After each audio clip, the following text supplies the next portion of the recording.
Thank you. Thank you. Thank you. I appreciate it. I kind of wanted to talk about with the group some things you and I have just talked about with each other. And it's important for you to know that my first meeting with Mr. Lucas was not to ask him for $2.5 million, right? We've had a relationship over the years in community work, and I particularly leaned on him during the time when I first came on at the Community Foundation. Just to kind of get a sense from him about where he thought the Community Foundation needed to go, and just kind of words of wisdom. And over time, we've met again and again, just about different topics and about different things that were happening in the community. And so we've always talked about risk and being willing to take a risk.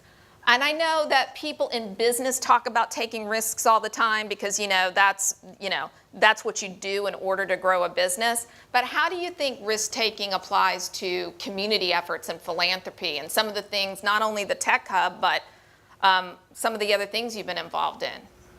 Well, risk is really something that it's part of the game. I mean, it is. I mean, the risk for the philanthropic idea would be the fact that the project that you're going to undertake is going to fail, and your money is going to be wasted. So that's the risk that you take. And what I wanted to do here with this building was I wanted to lessen the risk of the building, of the program failing, by having the foundation of the money underneath it. So the endowment, you got a $250,000 cash flow that's coming out every year that's going to support the goings and comings in that building. And that increases the odds of success, so it reduces the risk. But I mean, your risk. I don't mind risk. I've started to do a lot of matching grants. Yours wasn't quite all or nothing. It was a little more complicated than that. Basically, what I said was, you name a number, and you've got to hit that number. If you don't think you can make $2.5 million, ask for $2 million, and I'll kick in $2 million, and we'll have $4 million. But you guys came up with it, came up with the $2.5 million, and then went over it, and that's terrific. So.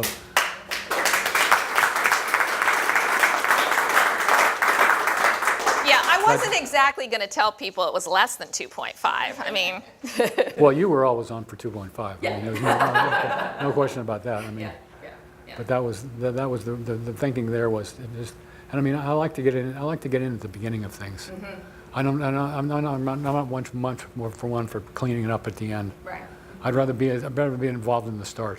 Yeah. And that's more risk involved there. But I mean, the question, you just have to count the cost. I mean, what is it going to be? What is it going to take to do it? And what are your resources? And what happens if you fail? Right. And you're going to fail. I mean, there's going to be initiatives that come out of that building that are going to be, everybody thinks are the greatest thing since sliced bread, and they're not going to work. Right. And so you're going to lose some money on it. But I mean, with the endowment there, you've got the money to stand behind that and say, okay, we can absorb that loss. Failure is not a bad thing. Failure is a good thing. You learn from failure. Yeah. You don't learn from success. You learn from failure. Yeah, and I wish anybody in here that's a board member of other nonprofit organizations really taking that to heart. This idea, we seem less willing to risk in the nonprofit sector. Right? We'll give a grant to somebody and never know if it works, but take a risk on the front end seems a lot scarier. So that's one of the things I really love about this gift and talking about it, now that we're going to be able to talk about it publicly, is that it was a risk gift and that it allows us to try things, because that's the spirit of the Collaboratory, is bringing people together to try things, and not everything's going to work. Well, it still is a risk. We don't know how it's going to work. It could be great, could be not so great. Yeah. But it's worth a try, and it's worth going for. Absolutely, yeah, I agree. So the other thing you and I've talked a lot about before too is kind of your commitment to stepping out in leadership. It's not the same as risk. I mean, there's risk involved a lot of times, but how do you feel about stepping out in leadership when it comes to this kind of thing? I mean, I'm at events many times where your name is mentioned, and it's like, okay, well, Mr. Lucas stepped up, and there seems to kind of be this feeling, if Mr. Lucas stepped up, then I can step up too. How do you view your role in kind of leading these kind of gift initiatives? Well, I don't like to do a lot of stuff spread out over a big, wide area. and have a lot of little area things. I'd rather do a few bigger things that are going to have more impact and be more meaningful. So that's what I'm hoping for, is that people are going to say, well, let's give it a try. You know, let's see. It's trying to set an example. Yeah. More than anything else, it's saying that this is an important project, and I need to be an important part of this important project. Yeah. And I like what you said too about not spreading yourself too thin, because in conversations, I was really inspired to learn that Mr. Lucas's giving is closing in on the giving that the foundation has done since its inception over 40 years ago. So the amount of money he has granted out is coming very close to the money that we have granted out. But you haven't granted that out to hundreds of organizations. You've targeted that money so that it can have impact, right? Exactly. And they're mostly the organizations that I'm involved with on the board. As I know what's going on, and I can see it, and I can monitor it, and I know where the money's going. Right. Right, and we've talked a lot about sometimes people are spreading that money out around a lot of different organizations, and that's really something that I learned in my conversations with Mr. Lucas that inspired some of the way we shifted our grant making at the foundation. Some of you may remember years ago we gave to like 45 or 50 organizations. Now we give to 13. Because in a lot of our conversations, he really expressed to me how important those big impact gifts are. Well, they say there's an old saying that goes, there are three kind of people in this world: people who make things happen, people who watch things happen, and people who wonder what happened. So. Yeah, exactly. It's better to be in the first two categories than the third. Yeah, than the third. So. Yeah, absolutely. So I would never imagine you saying like, I'm an inspiration, but I think that there is an element to inspiring philanthropy, and particularly for the Community Foundation, with this being the largest endowment ever established by living donors.